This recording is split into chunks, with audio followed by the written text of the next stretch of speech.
Hello guys! Welcome back to my channel at welcome po sa ating series na Grow Rich Bit by Bit kung saan nag-aaral tayo ng financial literacy at investing. At ang usapan po natin ngayon, topic natin ngayon, scam pa rin, psychological pressure. Okay, ang mga scammers po, gumagamit po yan ng combination ng technique.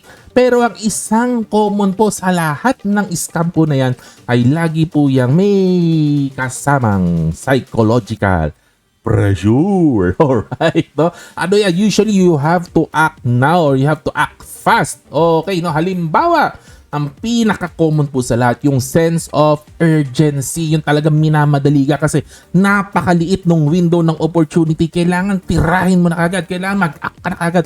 Kailangan iabot mo na yung pera agad-agad. Ito po, galing po ito sa real life experience po, no, ng kakilala ko po, no. Ganito po yung mga yan kasi may mga kaibigan po ko, no, na they're into garments, no, sa family ko po, no. Yan, minsan may lalapit kung pare, no. Ayan, meron kasing bibili ng makina. May bibili ng makina. Ngayon, nakakita kami ng makina na pwedeng ibenta doon. Bibilhin natin. Kaya lang kulang yung puhunan namin ng 20k eh. May sure buyer tayo. 20% ang patong po natin. Kikita ka. 20%. Short lang kami sa kapital.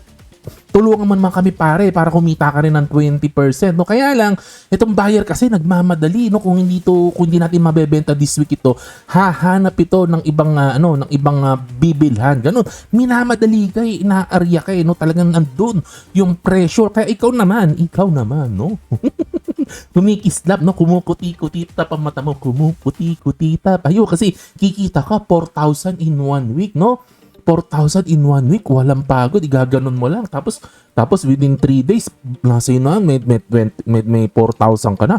Eh, syempre naman, ikaw naman, yung utak mo, bibili ako ng bagong cellphone, bibili ako ng ganito, kakain kami sa labas. Ayun, hindi mo alam, bye-bye na ang 20 bill mo. Real life situation po ito, talagang na-scam yung kilala ko po na ito. Sa ganyan po, ayan, sense of urgency. At isa pa pong psychological pressure, yung tinatawag na peer pressure. Ayan, yung i-invite ka tapos kasama pa mga kaibigan mo, mga kachokaran mo, mga ganyan, no. I-invite ka sa demo, i-invite ka sa seminar, tapos sa dulo magiging super awkward kung hindi ka sasali. For example po ito. Meron po kong kaibigan na na-invite sa demo sa isang bahay. Tapos andun lahat ng mga kliyente niya, nandun lahat yung mga kaibigan niya, mga kachokaran niya. Eh, nagbilihan, no. Pati siya napabili tuloy. Biruin mo, bumili siya ng kaserola na worth 800,000. Nagets nyo ba yun? Kaserola, nilulutuan, 800,000 pesos. Sana mo na-imagine po ninyo. Grabe po ito. Matalino po yung tao po na to. Kaya lang yung peer pressure, no? Pag hindi ka talaga aware sa mga teknika na ganyan, naku, madadali ka po dyan, no? So, at marami pa pong ibang forms itong pressure po na to. Dapat po mag-iingat po tayong lahat, no? So, suggestion ko lang po, i-control nyo po yung emotion po ninyo. Usually talaga, emotion ang tinitira ng mga scammer. No, kung may asawa ka, magtanong ka muna sa asawa mo, sabihin mo sa kumpare mo, pare, teka lang, magtatanong ako sa asawa ko kasi baka pagalitan ako eh. Kung single ka naman, magtanong ka sa parents mo, no?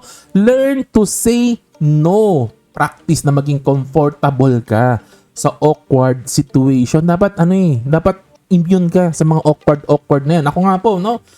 Minsan pag may bisita po, dati yung pinasukan kong company, dadating yung mga boss, dadating yung mga executive na mga foreigners, tapos dadaling kami sa bar, minsan sasama ako sa bar, tapos iinom. Hindi po ako sumasali sa inom. Kahit anong aya po nila, hindi po nila ako maaya uminom. I just say no.